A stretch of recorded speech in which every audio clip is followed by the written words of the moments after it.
තව ගැන අවතක්සේරු කරන්න එපා.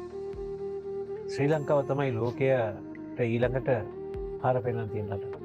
මම මේ අවසියෙන් කතා කරනවා නෙමෙයි. ආතසි ක්ලාක් කියන මිනිසයා ඔහු ලියනවා 2050 ලෝකෙ ඉතුරු වෙන බුද්ධිමත් මාර්ගම බුදුදහම.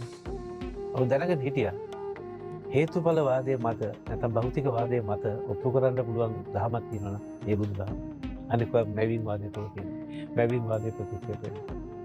එතකොට ඒ 2050 එක කෙරෙන්න නම් ලෝකයේ පිළිගන්න නම් 2030වත් පටන් ගන්න එපා මේ රට ඉස්සරහට යන්න. ඒ දෙන්න 2031 මම දකින එක්තරා අහසේ සිතුවමක් මම අද දකිනවා.